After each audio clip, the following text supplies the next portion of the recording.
Hi, my name is Susanna, and I'm presenting this paper written by myself and my colleagues, Claudia, Rodrigo, and Eliana. This paper delves into a collaborative pedagogical exercise between design students from Porto's University and the Optical and Kinetic exhibition at the Atkinson Museum in Gaia, in Porto, featuring the Tate collection in 2023. The exercise aimed at creating digital interpretations of the artworks of the Tate collection, connecting them with a younger audience and providing university design students with real-life project development opportunities. The project involved a collaborative effort between 4 university lecturers and 35 students. The initial task for these students was to view and analyze the 100 artworks sourced from the Tate collection to guide their design process. From Tate's perspective, the primary goal of the students' interpretations was to enrich the visitor experience by adding layers of engagement and insight. This approach offered diverse perspectives that complement the traditional act of viewing paintings. The fact that we had a diverse group of students from different nationalities ensured a broad range of interpretations, resulting in a diverse range of perspectives and insights that showed the versatility and depth of the exhibited pieces. In the introducing session, where we presented the briefing to the students, along with explaining the exercise, we also contextualized it in terms of history. In the 50s and 60s, many artists were taking ideas from mathematics, scientific research, and color therapy, and sometimes using computers to create images. This came to be known as programmed art, a sort of a prehistoric of AI. The working process varied slightly depending on the host university, but followed roughly this model: contextualization and brief presentation, and this include a presentation of the works to be exhibited at Atkinson Museum, possible ways of approaching the exercise, we gave them some examples, and clarification of questions related to the project. Some examples of fashion design in the 60s, the so-called mod style. Suddenly, op art was appearing on everything from clothes to advertisements, stationery, and furnishing fabrics. And fashion these days. And like BD, the captain op art, the so-called bad boy against the black lightning. So we challenge the students to look for optical illusions outside the art world, like this one, for instance. And we look at, the Tate logo, recent revamp, is somehow op art connected as well. So after this introduction, they look at the images of the artworks, research about the artists, and in some cases they opted to mix 2 artworks together. It was predefined at start that could not be any resembling with the original due to copyright issues. Only an inspiration. This is a photograph taken by Rodrigo Carvalho, in which a woman wearing a vaguely op art dress is looking at the digital interpretations. So we had in total 3 workshops developed between March and June 2023, 2 in curricular context and 1 in extracurricular context. So the workshops developed at a Faculty of Fine Arts in the context of the BA Communication Design and Master in Image Design. In the University Lusófona, students from the BA in Communication Design and BA in Audiovisual and Multimedia, and finally at ESAP in the context of Animation for Multimedia. This and the next slide show 2 kinetic artworks that were on show. And these 2 kinetic artworks were an added challenge to our animations because students had to interpret the visual and the movement in their digital animations. Maybe because of that, from all the 35 students who entered the collaboration, none of them pick the kinetic artworks. As design lecturers, we believe that involving university students in this initiative has not only promoted academic engagement and practical application of their studies, but also supported their educational growth and professional development. This collaboration between our students and curators has offered a hands on experience, creating a dynamic environment where students learn from experienced professionals while also sharing their own experience and ideas. So, this is the poster of the exhibition, and the name was The Dynamic Eye. It started in July 2023, a year ago, and ended up finishing in November of the same year. We had a 2 month extension.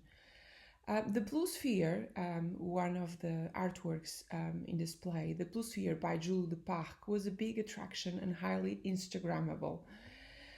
By coincidence, the City Football Club brand logo, the FC Porto, is blue and white, and they brought the exhibition to another level when they introduced a new football player in this room and promoting the exhibition.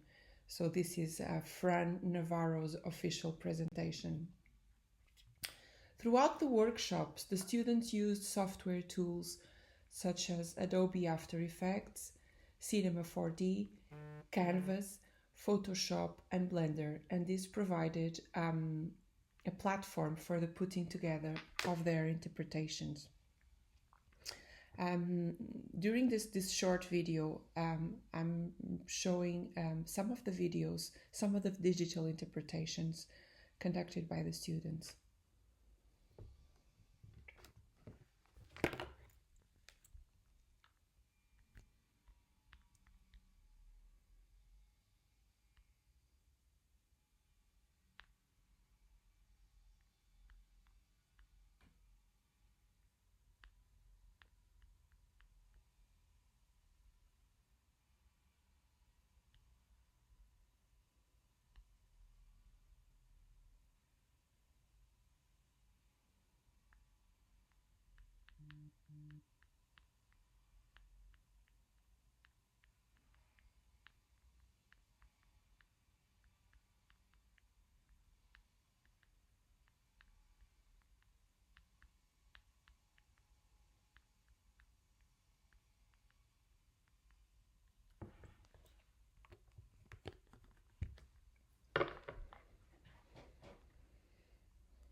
The initial premises of this project was, in one hand, to provide an educational service to the Tate collection and amplify the visitor's experience, and on the other hand, provide a real-life assignment for our students, interacting with a real client with strong ethical issues involved, and in the end have their works exhibited at a proeminent exhibition.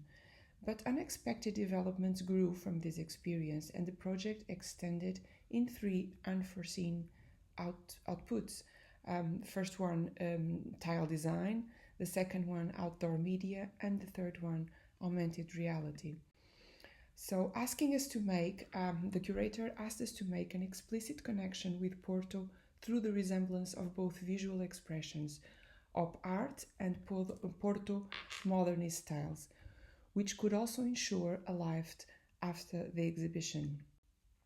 These were produced in wood. These styles were produced in wood and posted on the walls of buildings in Porto with a QR code to link to the exhibition. Initially, we thought we were going to put them in different places around Porto, but at the end, we managed just to add them onto a building to promote the exhibition.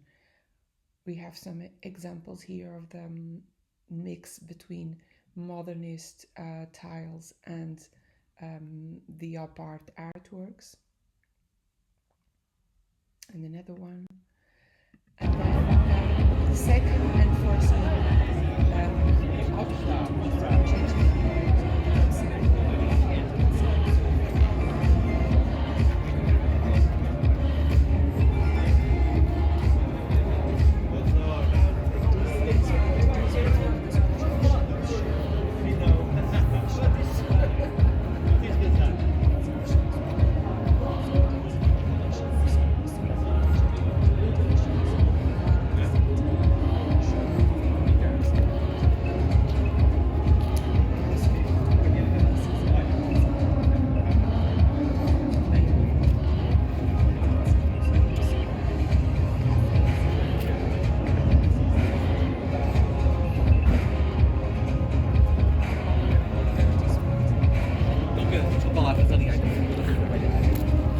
Olha, eu tenho.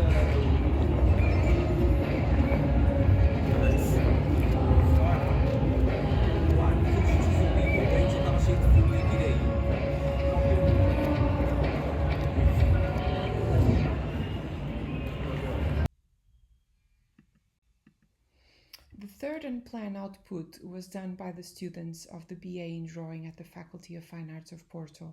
They were in charge of designing and developing these augmented reality experiences. This approach intensifies the interaction with the artworks, offering visitors a dynamic combination of traditional and contemporary works. These are the names of participant students, and on the left is my own digital animation of Jules de Parc's Blue Sphere.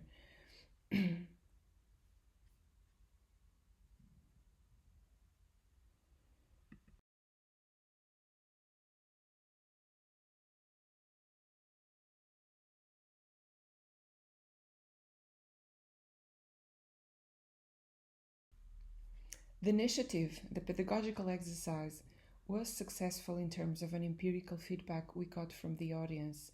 We have yet to conduct a post-exhibition analysis and validation to assess the event with the aim of recalibrating it for the next and future exercises. Thank you very much.